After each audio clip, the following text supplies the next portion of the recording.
Some men are born to good luck. All they do or try to do comes right.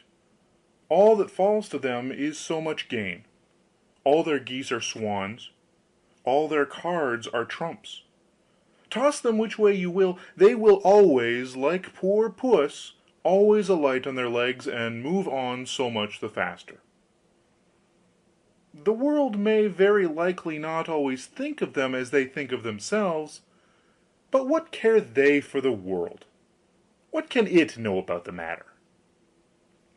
One of these lucky beings was neighbor Hans. 7 long years he had worked hard for his master.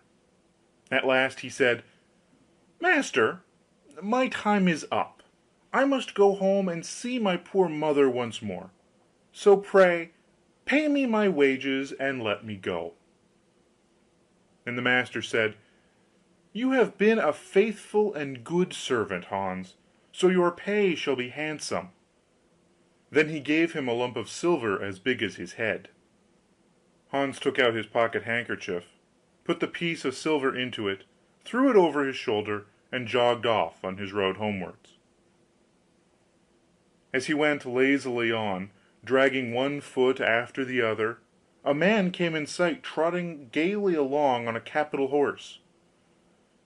"Ah," said Hans aloud, "what a fine thing it is to ride on horseback! There he sits, as easy and happy as if he were at home in the chair by his fireside. He trips against no stones, saves shoe leather, and gets on he hardly knows how." Hans did not speak so softly but the horseman heard it all, and said: "Well, friend, why do you go on foot, then?" "Ah," said he, "I have this load to carry. To be sure it is silver, but it is so heavy that I can't hold up my head, and you must know it hurts my shoulder sadly." "What do you say of making an exchange?" said the horseman. "I will give you my horse, and you shall give me this silver, which will save you a great deal of trouble in carrying such a heavy load about with you." "With all my heart," said Hans; "but as you are so kind to me, I must tell you one thing: you will have a weary task to draw that silver about with you." However, the horseman got off, took the silver, helped Hans up, gave him the bridle into one hand and the whip into the other, and said: "When you want to go very fast, smack your lips loudly together and cry 'Chip!'" Hans was delighted as he sat on the horse, drew himself up, squared his elbows, turned out his toes, cracked his whip, and rode merrily off, one minute whistling a merry tune, and another singing: "No care and no sorrow, a fig for the morrow, We'll laugh and be merry, sing neigh down derry." After a time he thought he should like to go a little faster, so he smacked his lips and cried "Jip!" Away went the horse full gallop, and before Hans knew what was about he was thrown off, and lay on his back by the roadside. His horse would have run off, if a shepherd who was coming by, driving a cow, had not stopped it. Hans soon came to himself and got upon his legs again, sadly vexed, and said to the shepherd: "This riding is no joke when a man has the luck to get upon a beast like this, that stumbles and flings him off as if it would break his neck. However, I'm off now once for all. I like your cow now a great deal better than this smart beast that played me this trick, and has spoiled my best coat, you see in this puddle, which, by the way, smells not very like a nosegay. One can walk along at one's leisure behind that cow, keep good company, and have milk, butter, and cheese every day into the bargain. What would I give to have such a prize?" "Well," said the shepherd, "if you are so fond of her, I will change my cow for your horse. I like to do good to my neighbours, even though I lose by it myself." "Done!" said Hans merrily. What a noble heart that good man has, thought he. Then the shepherd jumped upon the horse, wished Hans and the cow good morning, and away he rode. Hans brushed his coat, wiped his face and hands, rested awhile, and then drove off his cow quietly, and thought his bargain a very lucky one. If I have only a piece of bread, and certainly I shall always be able to get that, I can, whenever I like, eat my butter and cheese with it, and when I am thirsty I can milk my cow and drink the milk, and what can I wish for more? When he came to an inn, he halted, ate up all his bread, and gave away his last penny for a glass of beer. When he had rested himself he set off again, driving his cow towards his mother's village. But the heat grew greater as soon as noon came on, till at last, as he found himself on a wide heath that would take him more than an hour to cross, he began to be so hot and parched that his tongue clave to the roof of his mouth. I can find a cure for this, thought he. Now I will milk my cow and quench my thirst. So he tied her to the stump of a tree, and held his leathern cap to milk into, but not a drop was to be had. Who would have thought that this cow, which was to bring him milk and butter and cheese, was all that time utterly dry? Hans had not thought of looking to that. While he was trying his luck in milking, and managing the matter very clumsily, the uneasy beast began to think him very troublesome, and at last gave him such a kick on the head as knocked him down, and there he lay a long while senseless. Luckily a butcher soon came by, driving a pig in a wheelbarrow. 'What is the matter with you, my man?' said the butcher, as he helped him up. Hans told him what had happened, how he was dry and wanted to milk his cow, but found that the cow was dry too. Then the butcher gave him a flask of ale, saying, 'There, drink and refresh yourself. Your cow will give you no milk. Don't you see she is an old beast, good for nothing but the slaughter house?' 'Alas, alas!' said Hans, 'who would have thought it? What a shame to take my horse and give me only a dry cow!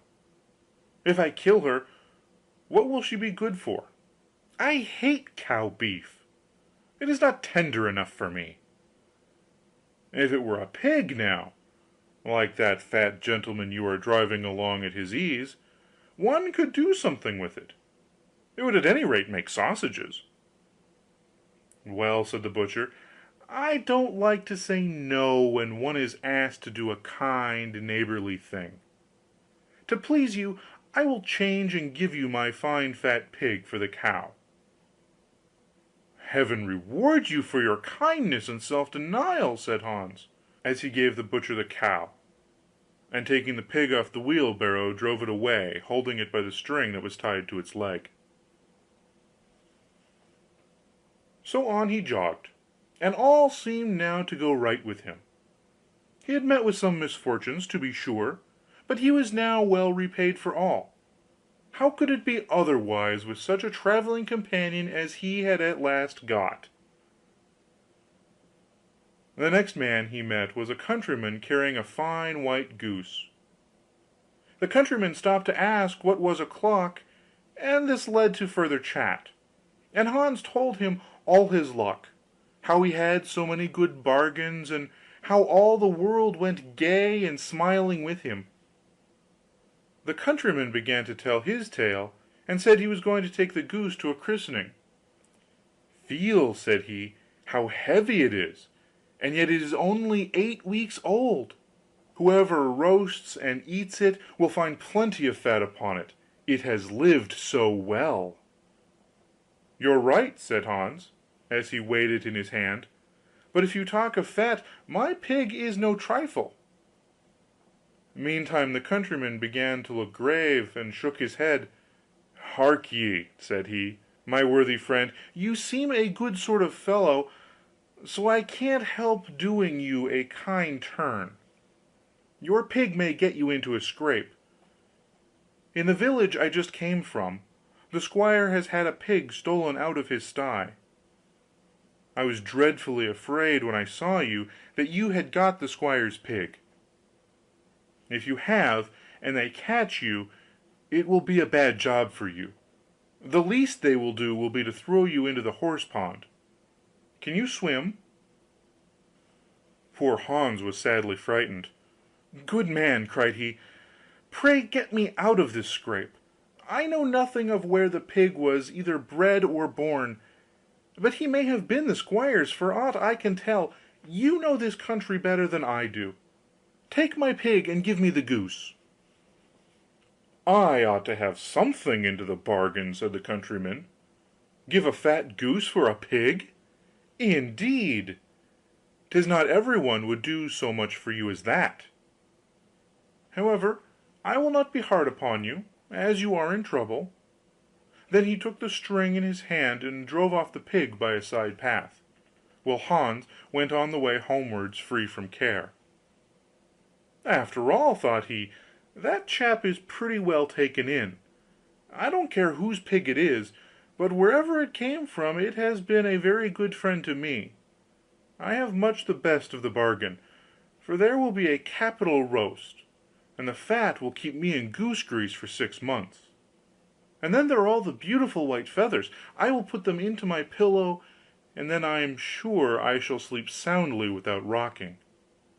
How happy my mother will be! Talk of a pig, indeed! Give me a fine fat goose." As he came to the next village he saw a scissor grinder with his wheel, working and singing: "O'er hill and o'er dale, so happy I roam, Work light and live well, all the world is my home, Then who so blithe, so merry as I?" Hans stood looking on for a while, and at last said: "You must be well off, master grinder, you seem so happy at your work." "Yes," said the other, "mine is a golden trade. A good grinder never puts his hand into his pocket without finding money in it. But where did you get that beautiful goose?" "I did not buy it, I gave a pig for it." "And where did you get the pig?" "I gave a cow for it." "And the cow?" "I gave a horse for it." "And the horse?" "I gave a lump of silver as big as my head for it." "And the silver?" "Oh, I worked hard for that 7 long years." "You have thriven well in the world hitherto," said the grinder. "Now if you could find money in your pocket whenever you put your hand in it, your fortune would be made." "Very true, but how is that to be managed?" "How? Why, you must turn grinder, like myself," said the other. "You only want a grindstone, the rest will come of itself. Here is one that is but little the worse for wear. I would not ask more than the value of your goose for it. Will you buy?" "How can you ask?" said Hans. "I should be the happiest man in the world if I could have money whenever I put my hand in my pocket. What could I want more? There's the goose." "Now," said the grinder, as he gave him a common rough stone that lay by his side, "this is a most capital stone, but do work it well enough and you can make an old nail cut with it." Hans took the stone, and went his way with a light heart. His eyes sparkled for joy, and he said to himself, "Surely I must have been born in a lucky hour. Everything I could want or wish for comes of itself. People are so kind, they seem really to think I do them a favour in letting them make me rich, and giving me good bargains." Meantime he got to be tired, and hungry too, for he had given away his last penny in his joy at getting the cow.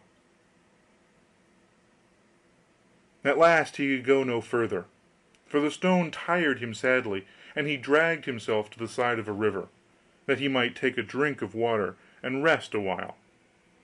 So he laid the stone carefully by his side on the bank, but as he stooped down to drink he forgot it, pushed it a little, and down it rolled, plumb into the stream. For a while he watched it sinking in the deep clear water, then sprang up and danced for joy, and again fell upon his knees and thanked Heaven, with tears in his eyes, for its kindness in taking away his only plague, the ugly heavy stone. "How happy am I!" cried he. "Nobody was ever so lucky as I." Then up he got with a light heart, free from all his troubles, and walked on till he reached his mother's house, and told her how very easy the road to good luck was. That is the end of Hans in Luck.